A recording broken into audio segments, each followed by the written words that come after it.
This is TWiT. This is from Rotterdam in the Netherlands. The subject was, which root certificates should you trust? Remy wrote, I made the tool requested in 951. He wrote, hi, Steve. Happy SpinRite customer here. Can't wait for 6.1. In episode 951, you discussed root certificates, and Leo asked for a Prune Your CA app. You said, the good news is that this is generic enough that somebody will do it by the next podcast. He said, well, fun challenge, and I happen to know a bit of C++, so here is my attempt. And we have a link in the show notes. It is also this week's shortcut of the week. Anyway, he wrote, it parses the Chrome or Firefox browser history and fetches all certificates. It's a reporting-only tool that does not prune your root store, since I suspect, he says, that could break stuff. So if people want that, they can figure out how to do that themselves and make a backup.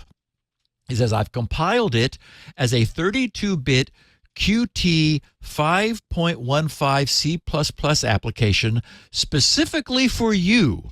So it runs on Windows 7. You've got a reputation, Steve. And up. He says Qt6, the current version of the C++ framework, does not support Windows 7. Cheers, Remy. So anyway, since I found this as I was pulling together today's podcast, I've not yet had the chance to examine it closely. But I quickly went over to Remy's page, and it looks like he has done a very nice piece of work. It's very cool. Yeah. Yeah.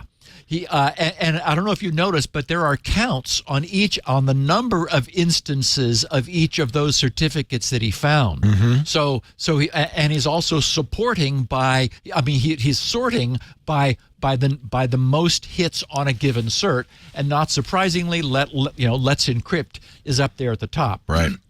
Anyway, so he provides an installer for Windows users with the full source code.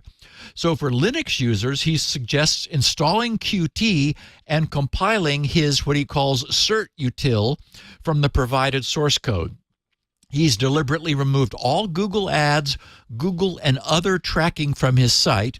So he suggests that if you find his work useful, you might perhaps buy him a cup of coffee. The link to Remy's page, as I said, is this week's GRC shortcut. So grc.sc/955. And that'll just bounce you directly to Remy's page. And so, Remy, thanks for this. This is read-only, and I understand his reluctance to put a surgical tool in there. But how hard, if once seeing these, how hard would it be to remove them? Is there a mechanism for that manually? Sure. Well, yes. Well, under Windows, you down in the search box put MMC and hit enter. That brings up their desktop. Yeah, MMC enter, and there it is. And so that brings up, and yes, you want to run it. Yep. And that so then you go to File, up on the File menu, and Add Snap-in, Add Remove Snap-in. Now find Cert and add that. Oh, you have to move it into the box on the right. You can't just click it. You have to drag it. Yeah. Okay. Add Remove Snap-in. So there's the certificates Snap-in. And then click on that little thing. I see. Added here. I get it. Oh, yeah. I haven't used this in a while. All right. And my account. There it is. Now certs are in there. And now I can see my certificates. Now you've created a certificate viewer, which allows you to see all the certs you've got on your machine. And the one you care about is trusted root, right? Yes, and if you click there, under there you go. There they all are. Now, let's say I don't want Komodo.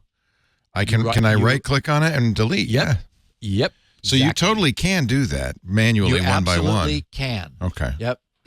And we'll see how this goes, because this also could be automated. All the certs are in the registry. This is basically a convenient viewer into the registry that does a lot of interpretation for you, too. This is good.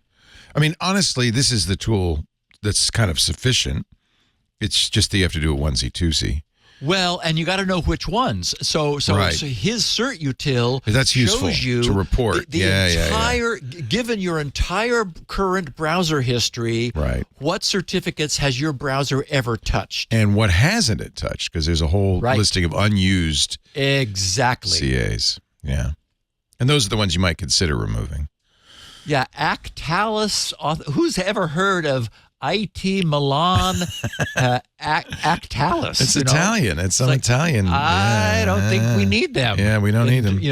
We don't. And of course, what this means is anything they ever sign, our browser absolutely trusts. That's the great danger of this whole system, is that it's carte blanche trust for every single certificate in our root.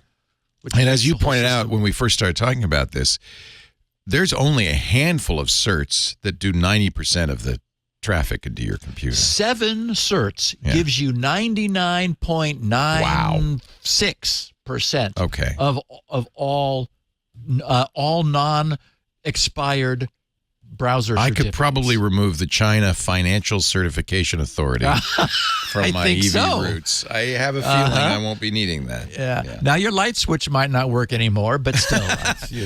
So that's the question. What is the you would get? It would tell you this is an untrusted site, but you still could go to it. You could bypass Absolutely. it. You could push past it, and maybe that's what you want is something that says, "Whoa, wait a minute! Why am I going to the Chinese laundry? Yeah, I don't really need that. I don't need that one. Yeah. Okay. Very handy. So thank you. Thank you. Good job, Remy. Yeah. Hey, we should talk Linux. It's the operating system that runs the internet, but your game consoles, cell phones, and maybe even the machine on your desk. But you already knew all that. What you may not know is that TWiT now has a show dedicated to it, the Untitled Linux Show.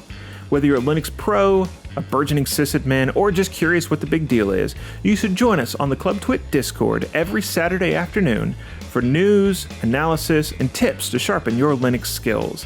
And then make sure you subscribe to the Club TWiT exclusive Untitled Linux Show. Wait, you're not a Club TWiT member yet? Well, go to twit.tv/clubtwit and sign up. Hope to see you there.